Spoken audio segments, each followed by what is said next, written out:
Dual tone effect सिखाऊंगी। एक image ले लेते हैं, ओके,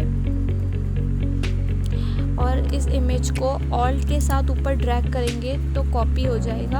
आप कंट्रोल जे भी कर सकते हो कॉपी करने के लिए।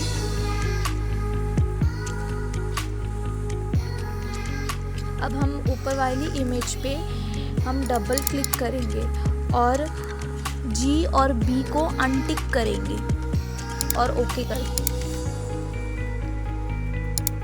नेक्स्ट हम नीचे वाली लेयर पे, नीचे वाली इमेज पे डबल क्लिक करेंगे एंड आर को अनटिक कर देंगे और ओके कर देंगे।